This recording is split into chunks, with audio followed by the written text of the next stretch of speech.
திங்கிறதுல இருக்கா. ஏய் சோத்து முட்டை, என்ன எதுக்குல சோத்து முட்டைங்க? நீ என்ன 2 பிளேட் தின்னா? நான் இப்பதான் திங்கவே ஆரம்பிச்சிருக்கேன். என்ன உனக்கு இப்போ? நியூஸ் பாத்தியா நீ? அதெல்லாம் பார்க்காத, தின்னுகிட்டே இரு எப்ப பாரு. நியூஸ் எதுக்கு பார்க்கணும்? அதுல எப்ப பாரு கொரோனா நியூஸ் தான் சொல்றாவ. அதனால எனக்கு பார்க்கவே பிடிக்கல.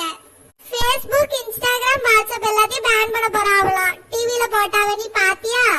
என்னல சொல்லியா? என் தலைலாம் கிறுகிறுன்னு சுத்துது. WhatsAppல ஸ்டேட்டஸ் போட்டு ட்ரெயின் விட முடியாதே, நான் என்ன பண்ணுவேன்?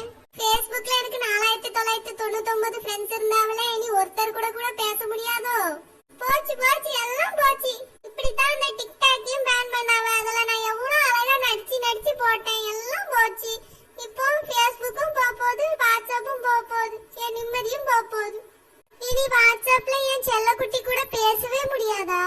போன் பேசினாலும் அம்மா சண்டைக்கு வருவா. சரி WhatsAppலயாவது மெசேஜ் பண்ணி பேசுவோம். இப்ப அதுவும் இல்லாம போகுது. ஏ பிள்ளைகளா, எதுக்கு சோகமா இருக்கிய? என்னாச்சு? எப்பவுமே கத்திக்கிட்டே கிடப்பிய, இன்னைக்கு என்ன அமைதியா இருக்கிய? என்னாச்சு பிள்ளைகளா?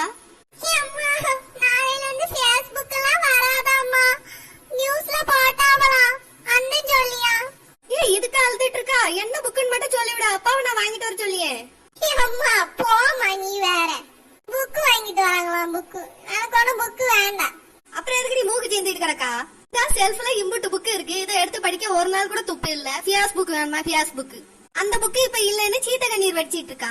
ஏல அஜய், இப்ப எதுக்கு அழுதுட்டு இருக்கா? புக்கு பேரும் சொல்லவும் மாட்டேங்கிறா. அப்பா கிட்ட சொல்லி வாங்கிட்டு வரலான்னு. என்ன அவளுக்கு? நீ யாரும் அப்பாவுக்கு போன் போட்டு சொல்லு அஜய். அம்மா அது போன்ல இருக்க ஆப்புமா, உனக்கு இது தெரிஞ்ச யூஸ் இல்ல. அது நாளையோட முடிய போகுது. ஏன்டி போன் நோன்றதுக்காக இப்ப உட்காந்து அழுதுட்டு இருக்கா? அதான் என்ன நேரமும் நோன்றியலேட்டி. ஏமா போமா, நாளையில இருந்து என்னால போனே நோண்ட முடியாது. ஏன் கையில என்ன சுடுக்கா பிடிச்சிருக்கு? வா தடவி விடியேன். எம்மா நீ வர வர பேரிட்ட, எங்களே கலாய்க்க ஆரம்பிச்சிட்டமோ? ஏன்டி நான் நிஜமாதான் கேட்க, என்ன ஆச்சு சொல்லி தொலைங்க. நாளையில இருந்து எனக்கு பிடிச்ச ஆப்லாம் போன்ல வராதுமா. நான் இனி போனே நோண்ட போறதில்ல. நல்லது நல்லது, ரொம்ப நல்லது நடந்திருக்கு. கோடான கோடி நன்றி ஆண்டவரே, கோடான கோடி நன்றி.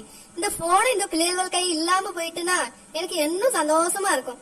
அம்மா நீ சந்தோஷமா சாமியா கும்பிட்டு இருக்கா? நாங்க 2 பேரும் எவ்வளவு கஷ்டத்துல இருக்கோம். ஆமா, பெரிய கஷ்டம் வந்துருச்சு உங்க 2 பேருக்கு. உங்க தாத்தன் சொத்தும் அப்பன் சொத்தும் போயிட்டுன்னு 2 பேரும் அந்த முக்குல போய் உட்காந்து கஷ்டப்படுங்க. நான் போய் ஜாக் மாமாக்கு போன் பண்ண போறேன். இப்பதான் போன் இல்லாம போயிட்டா நல்லதுன்னு நீ சொன்னா, அதுக்குள்ள அப்பாக்கு போன் பண்ண போறேன்னு சொல்லியா? உன்னாலேயே போன் இல்லாம இருக்க முடியல பாத்தியா? அது மாதிரிதான் யாராலையும் போன் இல்லாம இனி இருக்கவே முடியாது. மக்களே, ஒரு விஷயத்தை யூஸ் பண்றதுக்கு முன்னாடி பிரச்சனை இல்ல, யூஸ் பண்ணிட்டா அது இல்லாம நம்மளால இருக்க முடியாது. அதுக்கு நம்ம பழக ஆரம்பிச்சிருவோம்.